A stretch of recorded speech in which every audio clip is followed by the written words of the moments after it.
Yo, yo, yo, what's up? What's up? What's good? You are rocking with the best. It is Monday, 6 p.m. Eastern Standard Time, and it is Conversations with Comedians. I'm your host, Mr. Perspective, Doug Bennett. And as always, I'm not alone. I'm joined on the ones and twos, threes, fours, fives, and sixes with my man, B Easy. What's up, B? Hello again.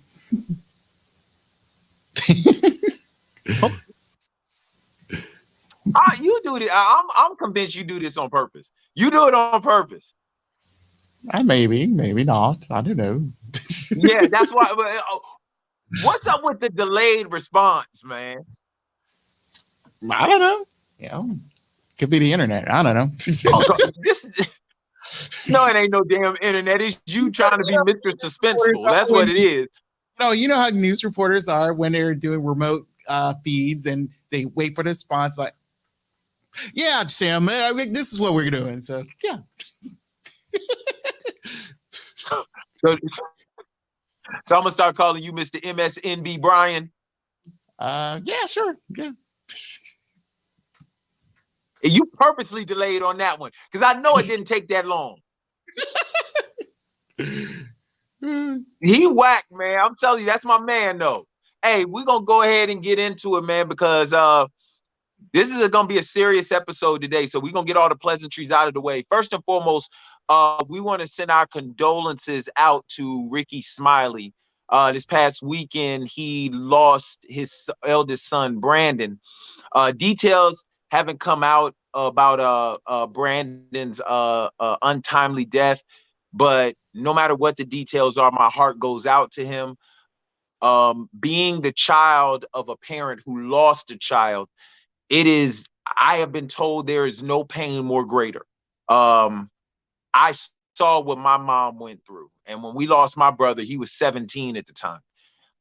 And I saw what my mother went through and the pain that was on her. And I remember Rickey, he put out a video yesterday, just asking for prayers for his son's mother and his siblings through this difficult time, because he remembered his father, seeing his father go through this when he lost his grandfather, go through this when he lost his father. And then today, Rickey put out a video, and I think it finally hit him today. And just to hear the pain in somebody, like, I grew up on Rickey Smiley. I grew up on Rickey Smiley with the prank calls and his radio show. I remember seeing him on Comic View hosting a season. So I've always been a fan and an admirer of Rickey Smiley, and my heart just goes out to him. It really, really does, because there's no pain worse than a parent laying their child to rest. So our prayers are out there with you, Rickey. As easy as it may sound, please be strong, brother, and please know that you are not alone. You are not alone. If you need to cry, brother, find somebody that you can lean on during this time period. You should not shoulder this by yourself. So we love you, Rickey. Blessings, healing energy, and prayers to your family. Now, the Super Bowl has been set, ladies and gentlemen. It is the Kansas City Chiefs for the third time in 5 years going against the city of brotherly love, Philadelphia. And I don't know who to go for, honestly, because the dilemma is you got two light-skinned quarterbacks going at each other. And I really don't know who to choose from. I'm just saying, I really don't know. As a brown-skinned brother, I was in hopes that I could get maybe Geno Smith in there with Seattle, or maybe we could get who's another dark-skinned brother, somebody to represent the brown-skinned brothers. But we got ourselves an El DeBarge Super Bowl. That's what we got, an El DeBarge Super Bowl. We got Jalen Hurts on one side and Patrick Mahomes on the other. Both of them got good hair. You know, I've never seen a light-skinned brother with nappy hair. I've never seen a light-skinned brother with bad hair. Have you? Well, you bald, so take yourself out of it. Take yourself out of it. Okay. Take yourself out of it. No, I rarely see. No, correct that. I mean, I have cousins who are light-skinned. Give me one. What light-skinned brother that had bad hair? I know some of my cousins who are light-skinned had nappy hair from time to time. No, there's a difference. What's the There's difference? a difference between not brushing it. The difference is, okay, like Steph Curry. Steph Curry wears that little quote unquote nappy fro, but one Right. step decides to comb it or cut it down, he got 360. No, there's a difference between wearing your hair nappy and having nappy hair. Okay. Okay? Okay. This, my friends. Okay, yes. You see that? Okay? You see that? Yes. All right. I have to literally brush my hair 100 times in each direction. If I stop at 99, ugh, okay. If I stop at 99, how does it say in church? Lord, I'm running, trying to make 100 because 99 and a half won't do. Lord, I'm brushing, trying to make 100 because 99 and a half won't do. I'm just saying. I'm just saying.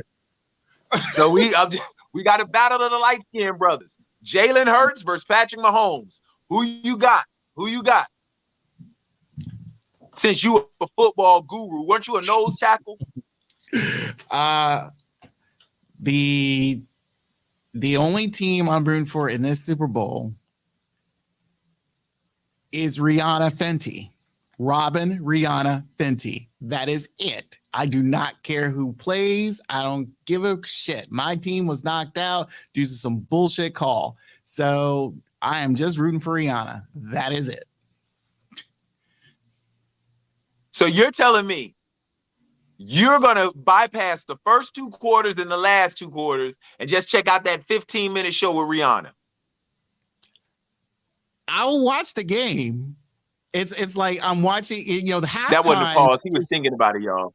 Yeah, I'm not. Yeah, I'm thinking about this. So the game is Rihanna. The football game, that whatever the Eagles and Chiefs play, that's the halftime show to me. Oh, I'm just there for Rihanna. Oh, you ain't about to sit up here and You're not about to sit up here and disrespect football for Riri. Okay, I love some Rihanna too. Trust me, she can stand under my umbrella, Ella, any day. But you ain't gonna disrespect the Super Bowl. The Super Bowl is the institution, damn it. You ain't gonna disrespect the Super Bowl. Now pick a team and stop being salty. Pick a team. Pick a team. Do you want light skin or real light skin? Real light skin. Depends on how it Which one you want? I really don't see Patrick Mahomes. I mean, mind you, it'll be 2 weeks and he'll be kind of feeling a bit better with his ankle sprain. But really, that Eagles defense was vicious. And I don't think that he'll be able to get out of that. And since I believe the Eagles have a good defense that can counter what the Chiefs got, because it was kind of similar what the Niners was bringing. And I thought, like I said, early in the week, I thought it will be Bengals Niners 3.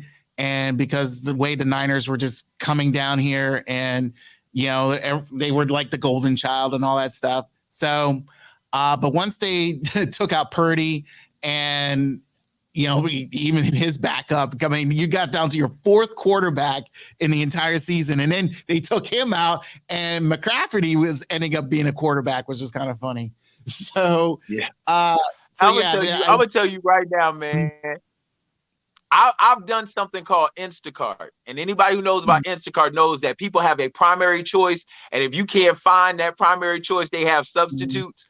That's exactly what was going on with San Francisco yesterday. Yes. They had a primary choice, and after a while, you had to keep going through Insta. All right, look, we ain't got Campbell's. What you want? No, we ain't got Hardee's neither. What you want? Publix got their own brand. You want that? Like, that's what it was when Christian McCaffrey came in there. It was like after a while, you just got to go with the Publix brand. Let's just go with Publix. You know what I'm saying? Because you can't go with Aldi's, because Aldi stands for all the shit you see is all the shit we got. So you can't go with Aldi. I'm serious. I was just like, yo, it was bad for. But I'm gonna tell you right now.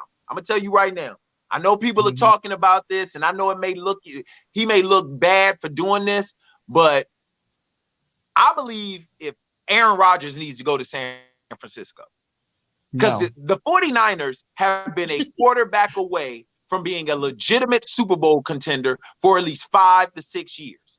I want you to think about this. They made it to the Super Bowl with Jimmy Garoppolo, Mm-hmm. Jimmy Garoppolo couldn't even throw a pass that was longer than his last name. Mm-hmm. I'm going to say that again for the people in the back of the congregation. Jimmy Garoppolo couldn't throw a pass longer than his last name. And San Francisco still made it to the Super Bowl versus Kansas City. And they've been in the NFC title game 3 times in the past 4 years. Now imagine having a quarterback like Aaron Rodgers. Are you trying to tell me they wouldn't go to the Super Bowl and win it? They almost got to the Super Bowl without that ain't a delay. Be quiet, y'all. That ain't a delay. No, that's I'm. Well, you hear what I'm saying here. I heard this in the one of the sports morning shows as it was coming in, and besides Aaron Rodgers, someone mentioned, "Oh, why not Tom Brady go to San Fran?" And you go that would keep you playing. They are both California boys. Yeah, and all that stuff. And I'm saying no. The Niners don't need a veteran quarterback like Rodgers or Brady just to get one title. You trying to build for a consistent contender. And I think Prudy showed that he is a type of guy that you want to have as your starter.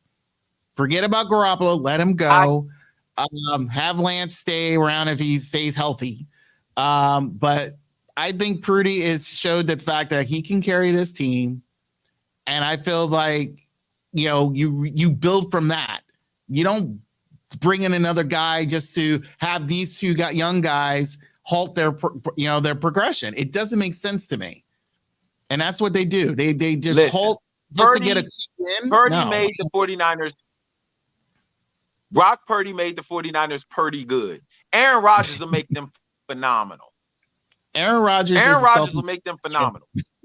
Aaron Rodgers is a selfish bastard. I'm sorry. Let him go somewhere else. Better yet, the rumor mill is like he'll go to the Jets, and I think it's like fine, just go to that. I'm sorry. Aaron Rodgers is what? Aaron Rodgers is what? Is a selfish bastard. I'm sorry. As you drink your tea. I'm sorry. I mean, come on. Breaking news. Aaron Rodgers is self-centered. Breaking news. Of course he is. That's what makes him Aaron Rodgers. The pride of the Packers. I still don't even know what the hell they're packing. What are they packing out? That don't even sound right coming from me. Never mind. We're going to skip that question. Hey, edit that out. All right, man. Well, like I told you, we're not even going to delay it no more, man. This is about to be a very, very serious conversations with comedians. And I would like to say that I take full responsibility for everything that's going to come out of my mouth. This past weekend, we saw the tape of the brutal, senseless, malicious, animalistic, criminal beating of Tyree Nichols in Memphis, Tennessee by 5 Black police officers. And I have to say that it was, I'm old enough to remember the Rodney King beating. What I saw made the Rodney King beating look like a schoolyard fight.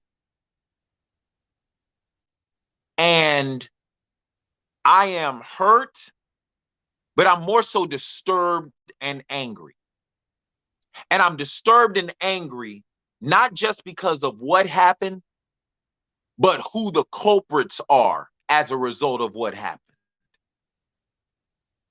5 Black, and these are the thank you, because the one thing I'm getting tired of seeing them pictures of them in their uniforms. I'm sick of it. I am glad we got these 5 pictures up, because that's exactly how they need to be seen, as thugs, as brutes, as criminals, and as betrayers to their own race and culture. If there has ever been a time, I'm not the type of person who believes that, because let me make sure I say this properly, because we got trolls out there who literally want to just listen to only excerpts.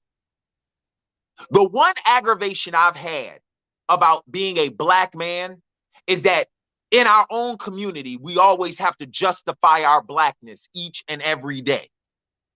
Each and every day, we got to justify our blackness. And we're threatened to have our blackness taken away from us by people who look like us and who are not responsible for giving us our blackness.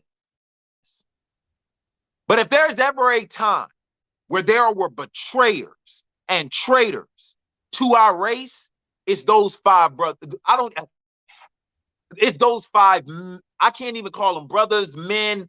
It's those five criminals right there.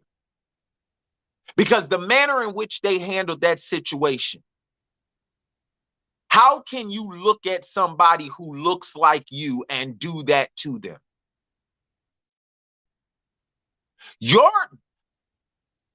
They were part of a special task force called Scorpion. Brian, did you know that? No, I did Brian, not. did you know that they're part of a? I didn't know. They were part of a special task force called Scorpion, where they were using black men in the police force to police their own neighborhood or their own communities. Why? Because one of the biggest complaints that black people have had is that we're being over policed, and that we're being policed by individuals who don't look like us and who are not from our community. Hasn't that been the general consensus? Pretty much, yeah. And the fact of the matter that these five brutes, criminals, come from our community and did this egregious thing, if there's ever a time period where somebody's blackness should be revoked, it's now. I sit back and I think about the ridicule that Deion Sanders was under because he decided to leave Jackson State to go to Colorado. How people actually questioned his blackness, calling him a coon and all this other stuff. They do it with other members of the black community. This is the time where we really and truly, if there was ever a black card that needed to be revoked, all five of theirs needed to be. I don't see how you can do that, man. And it goes to a bigger issue.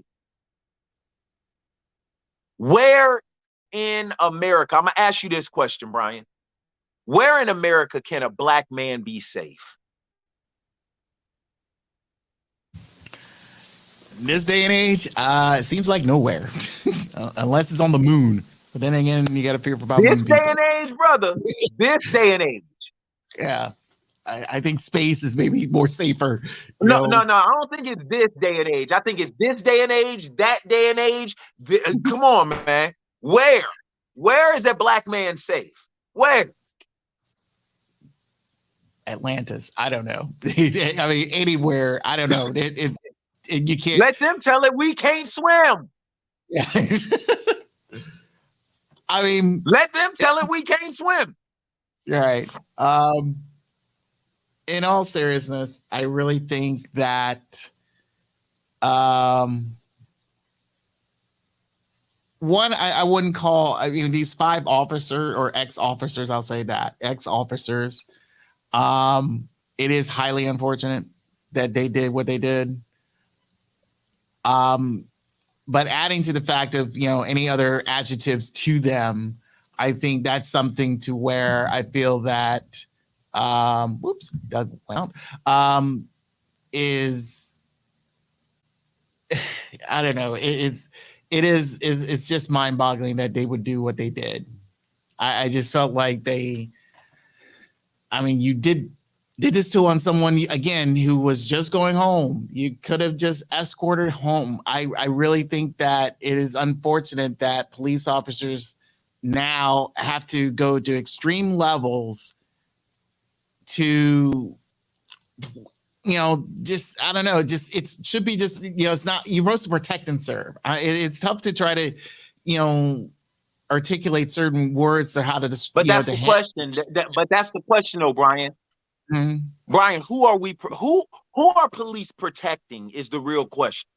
Who are they protecting? Because Mhm. Because I just, do you understand, in the black community, we're more wary of calling the cops, especially now that you sit up here and can see that you can be done wrong by people who look like you and come from your own community. You know, Yeah. I was getting into a discussion earlier today. With one of my cousins. Shout out to my cousin, man. He knows who he is.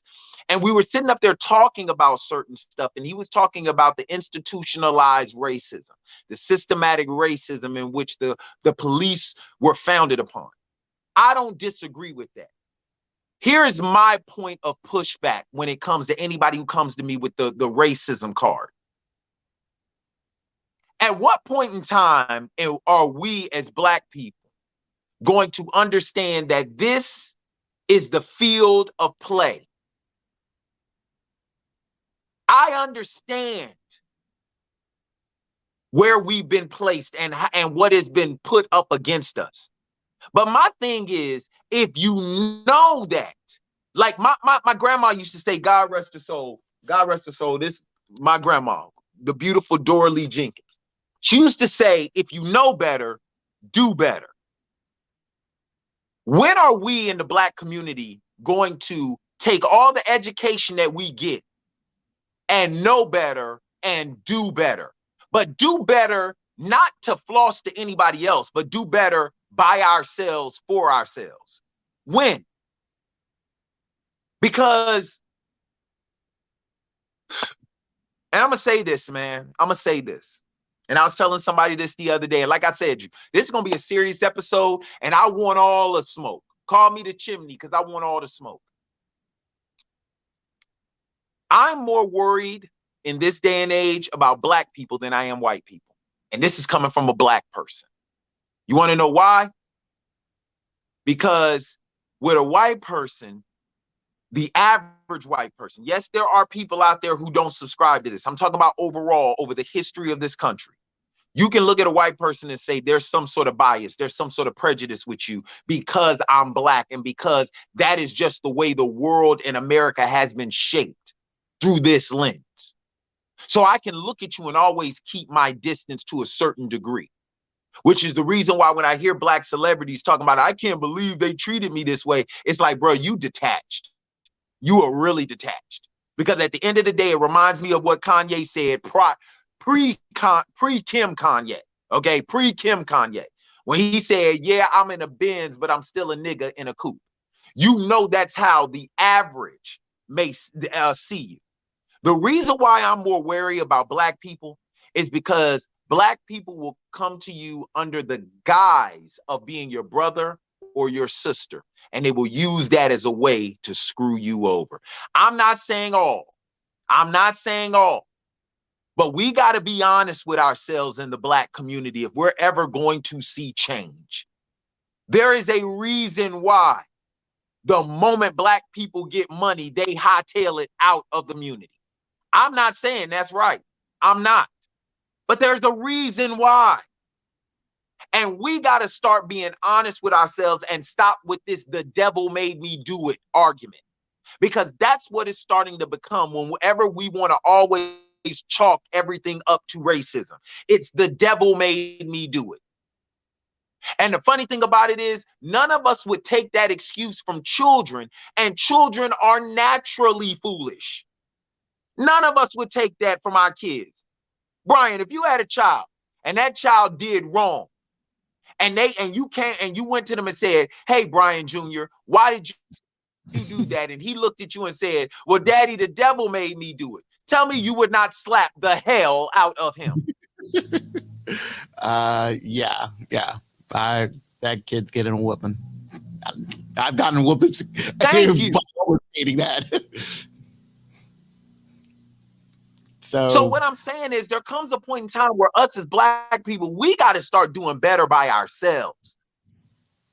Because it's to a point now where I honestly believe that white America, I say white America, they probably look at us and be like, we ain't got to do nothing no more. They doing it to themselves. We ain't even got to do nothing no more. We got to start being better by each other, man. We got to, because this is ridiculous.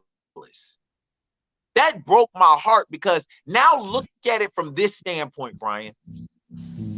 Not only did Tyree Nichols lose his life, but now five black men are now going into the system. Not saying that they don't deserve it. Please hear me. I pray that people have enough intelligence when they hear this to understand what I'm saying.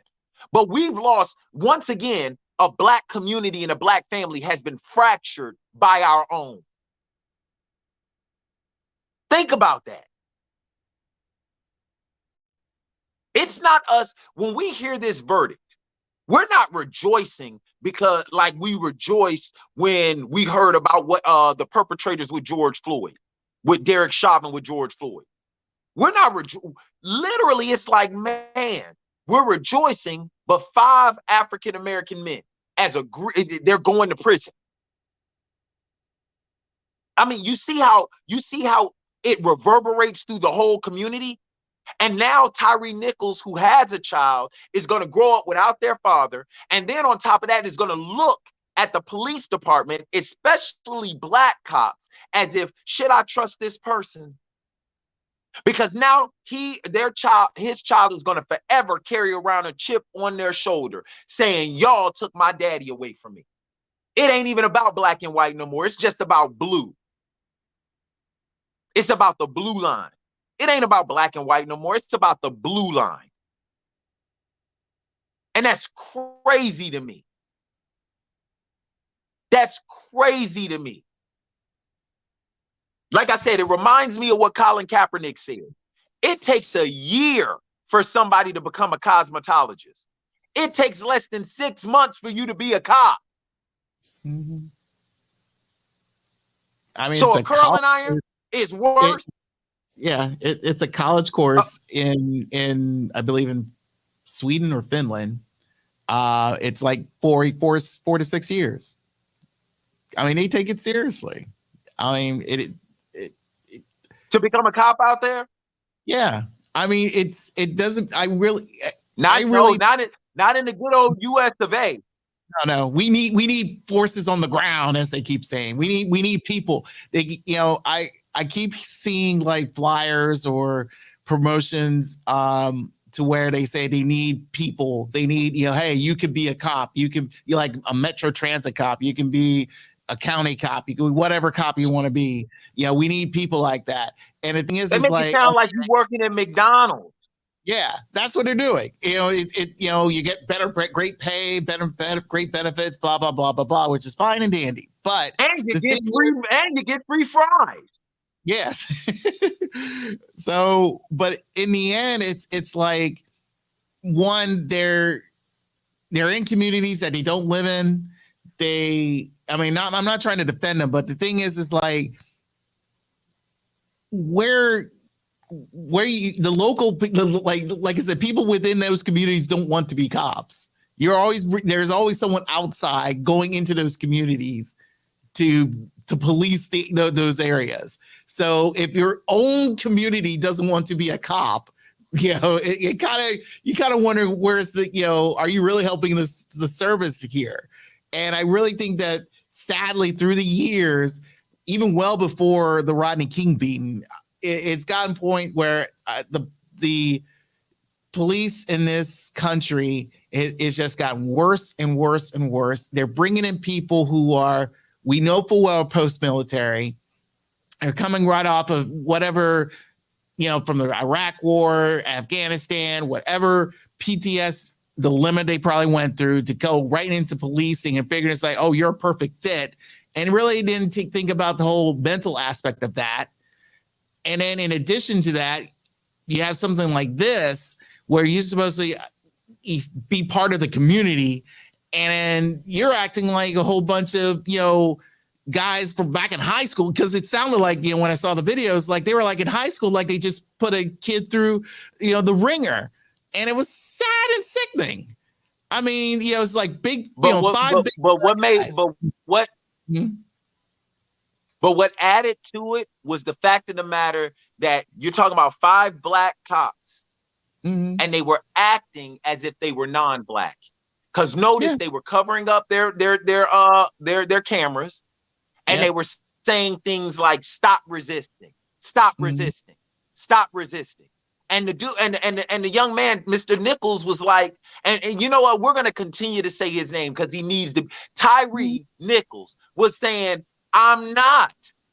I'm on the ground. I'm doing," like he was literally saying, "I'm doing what you're telling me to do." That's what makes this so egregious, because they were literally acting as if they were detached from the community that they were assigned and tasked to police.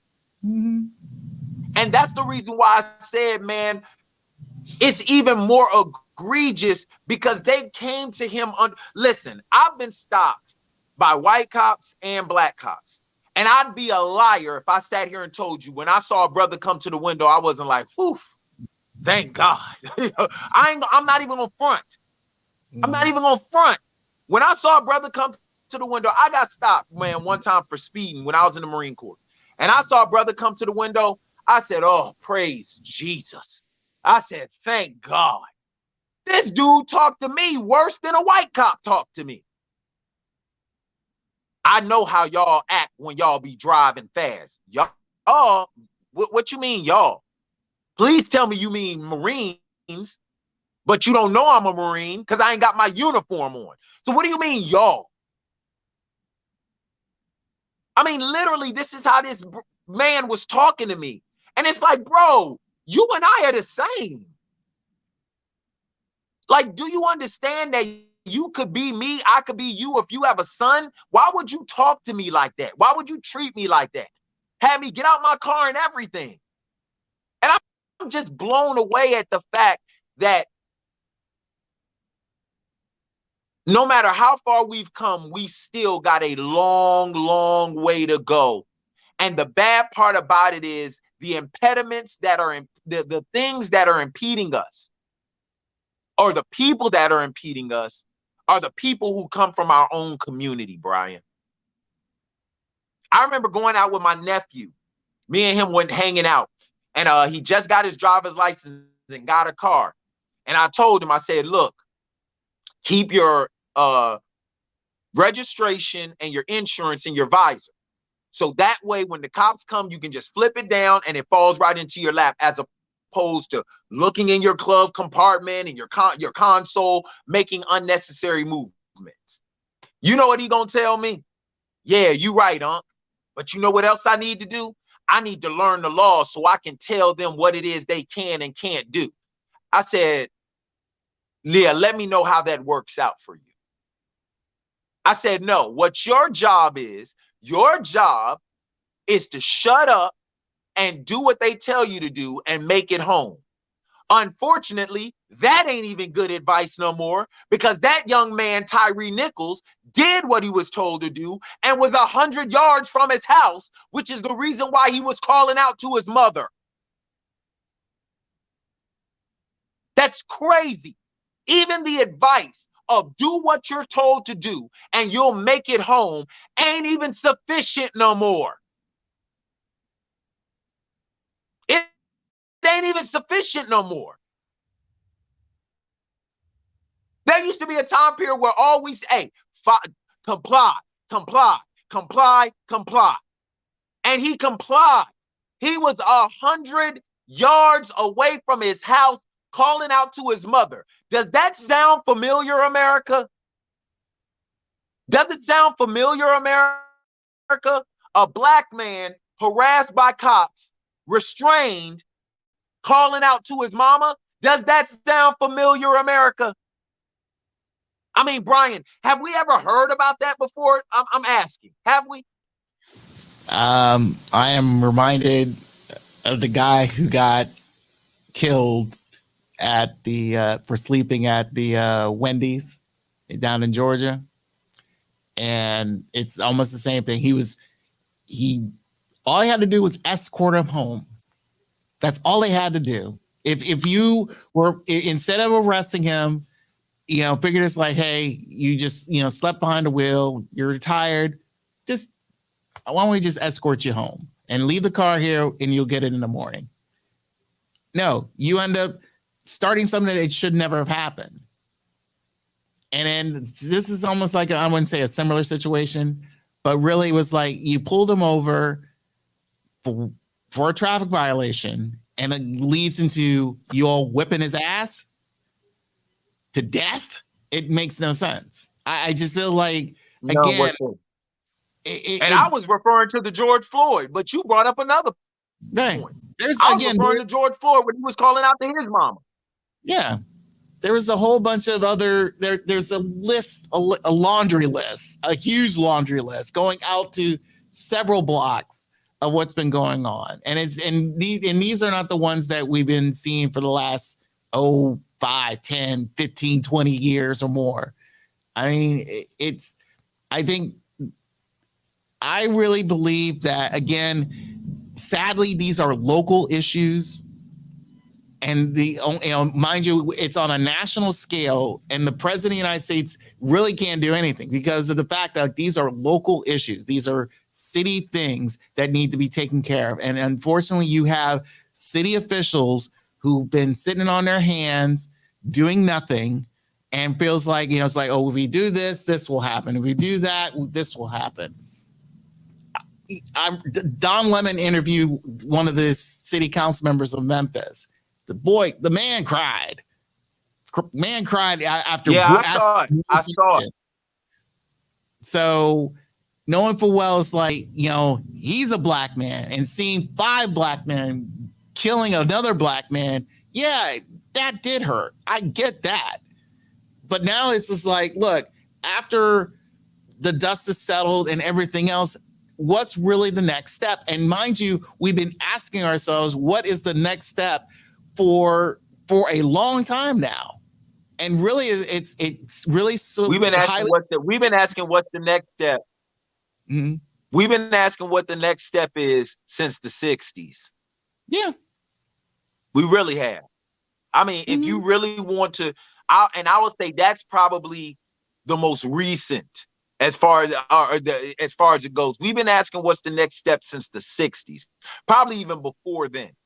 Mm-hmm. But we can't sit up here and say what's the next step, because what's going to happen now is you're going to have those racist people out there, those racist trolls, who are now going to say, well, you can't say it's us because you're doing it. Yeah, I've heard those. Yeah, that's why I felt like you heard it already. Yeah, you already hear. I've heard it already. That's why I felt like still these 5 gentlemen, these 5 ex-officers, and I'm going to call them ex-officers because that's what they are now. Now, convicts. I'm not going to call them thugs because that racist media will put that, or those conservative medias will put that out there. They're thugs or this, that. It's like, no, they're ex-officers, just like the same ones that killed George Floyd. They shot up, Breonna Taylor and all that stuff. They're ex-officers. I'm going to give them that mild respect, that last bit of respect they're going to get. But the thing is, but they don't deserve. But see, they don't deserve that humanity, though. B. They don't deserve that humanity after what they did to Tyre Nichols.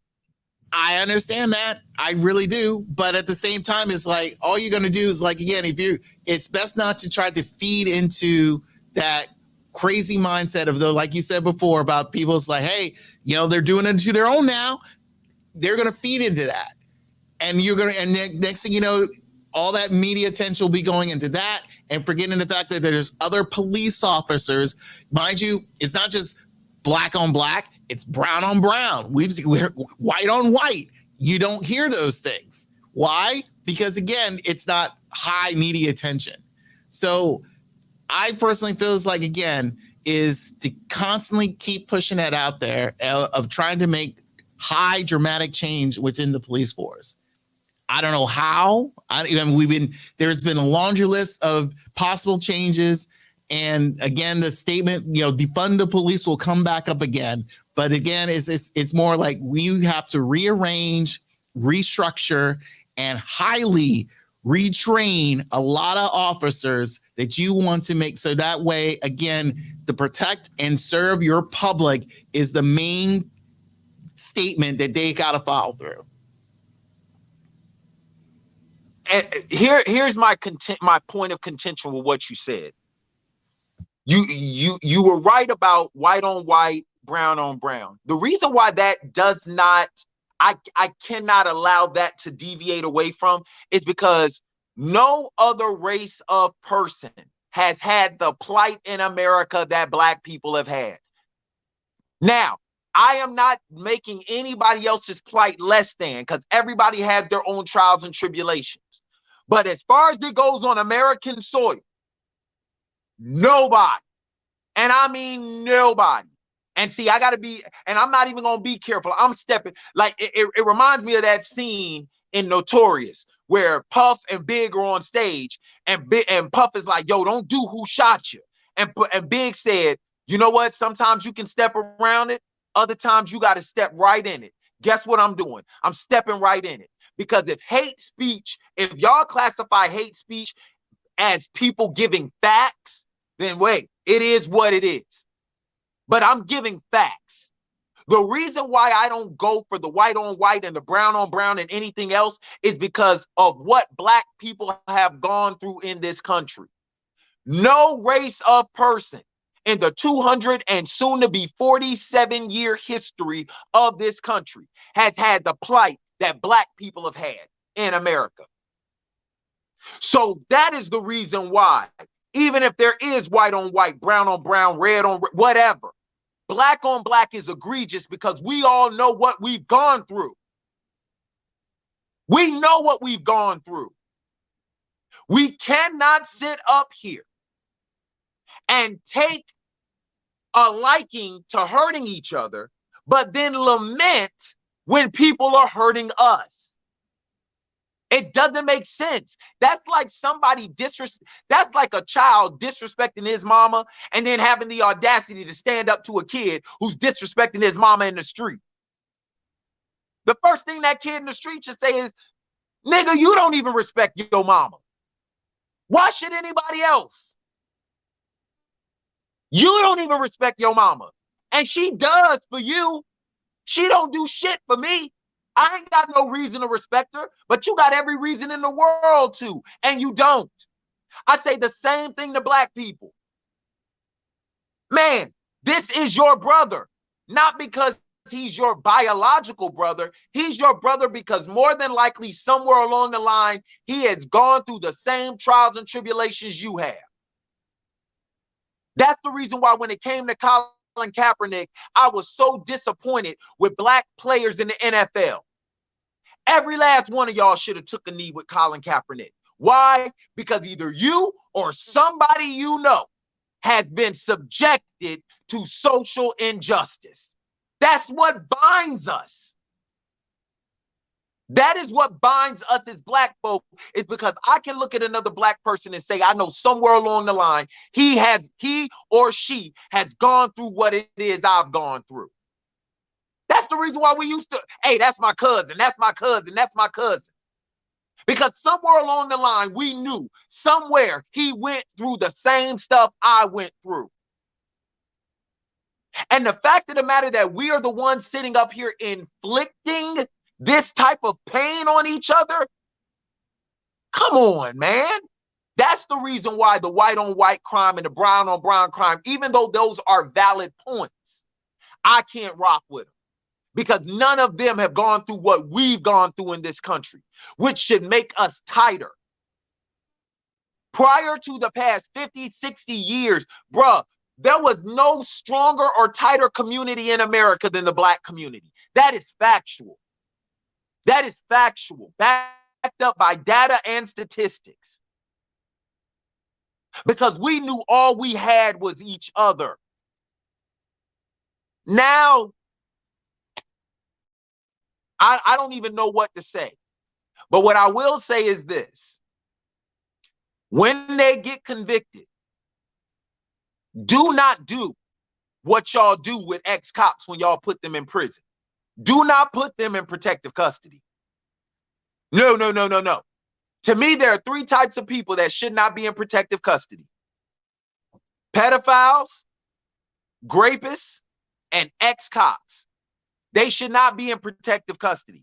Put their ass in general population and put them on different colored jumpers so people know who the hell they are. If you're a pedophile, you should be put in a purple jumper. So people are like, purple, that's the color of Barney. You did something to a kid. Bring that ass here, boy. Oh, you got a red jumper on? That means stop, which means that you blew past a stop sign that a woman was giving you. Bring that ass here, boy. You an ex-cop, you got on a blue jumper that says on the front, Blue Lives Matter, ... And then on the back, it says, until your ass is in here. Bring that ass here, boy. Shout out to DC Young Fly. Don't put them in protective custody because those kids, those women, and the people that they did wrong that made them ex-cops did not have protective custody. They were not protected. So you shouldn't be protected. Put them in general population with everybody else and let everybody know why they here. That is justice. Because those three individuals, children, women who are victims of grape, and people who are victims of crooked cops did not have protection. So I'll be goddamned if those three types of criminals get to go to prison and get protected.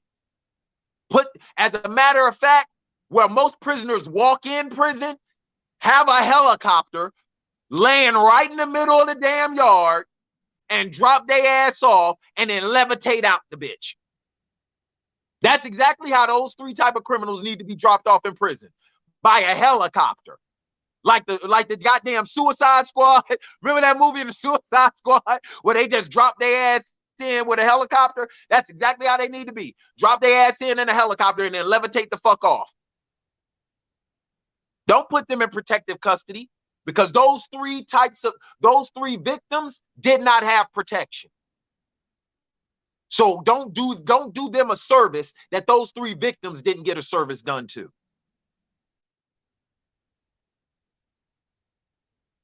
And it's sad to be saying this because we got enough brothers in prison already. That's the reason why I said this crime is so egregious, because it rips us right down the center. Because those 5 black people, I don't even know what to call them, because they're not men, they're not officers, it's just, but they've got families too, who are going to be irreversibly affected by this situation. They got families too. Look at how this destroys the black community. I don't know. I don't know, Be Easy. I don't know, man. We just got to start doing better by ourselves. We got to start doing better to each other. We have to, man. I agree with everything you're saying. Like I said, I believe it should start within, right up at the top, which again is city government. They have to really, again, you got to vote in the right people. Certain places are, next year will be their elections and stuff like that. You got to start somewhere. There's got to be change. I mean, mind you, that's the only easy solution right now is you're voting in the right people who wants to see proper change within your community. From that point on, I mean, it is, I think secondary is within ourselves. You got to think the fact of certain individuals that are constantly doing crime somewhere and you don't know why. They're just, I mean, in DC alone, it's just gotten worse and worse in certain areas. And again, you don't know why. Is it due to lack of school programs? Is it a lack of this or a lack of that? And it could be a lack of a lot of things, but really it's like, but they're gaining something to keep doing this. It doesn't make sense. So is it, we're losing jobs, but they're gaining crime. It's just like, I mean, what is it? If you get more jobs in certain areas, why is the crime increase as well? So it's a lot of, it's the lack. You want to know what it is? It's the lack of family structure, bro. We We have danced around this issue for the past 50 years. And I'm not here to blame anybody because God knows we have enough platforms with black men and black women going at each other. And I guess I'm going to just go into my final perspective here. But it's the lack of family structure. The building block of a community is the family. Bottom line, of any community. I don't care if it's the Asian community, the Jewish community, the Latino community, the white community, it is the family. And unfortunately, in the black community, we're the only community that specializes in broken homes. And it is literally playing out like a Shakespearean tragedy right in front of us. It is playing out like a Shakespearean tragedy right in front of us. Listen, I'm not perfect. I have a child out of wedlock too. So I don't want anybody to sit up here and think that Doug is on some holier than thou. But I will tell you this much. I do any and everything to be in my child's life and want to be there. We, as the black men and black women, we got to come together.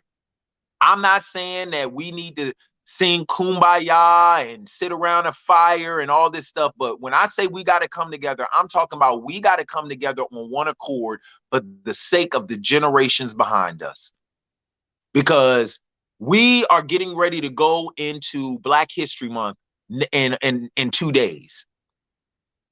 I don't think our ancestors or our forerunners would be happy with where we are as a black community. I don't believe they would be happy where we are at all as a black community. To know what it is they sacrificed, to know what it is they gave up, to know what it is they had to endure just to keep the community together, not for their sake, but for the sake of those following them. We are standing on the shoulders of giants. We are where we are because of our grandparents and our great-grandparents and the sacrifices they made. We are not where we are. We are not where we are because of us. I really think we need to understand that. We are not where we are because of us. I don't give a damn how hard you work or what you've accumulated. We are not where we are because of us. We are where we are because of our forebears and the sacrifices that they made. We need to come together. This is not about finger pointing. This is not about blame. We need to come together and we need to fix ourselves because we're losing. We're losing. We're losing, y'all. We're losing. Rest in peace to Brandon Smiley. Rest in peace to Tyree Nichols and to all the other soldiers and black men that we have lost. Rest in peace, y'all. Conversations with Comedians on Beltway Radio and beyond, coming at you every Monday, 6 p.m. Eastern Standard Time. That was just some food for thought, baby, so scrape the plate. As always, I'm your host, Mr. Perspective Doug Bennett. For my engineer, Be Easy, we love y'all and we are out. Peace.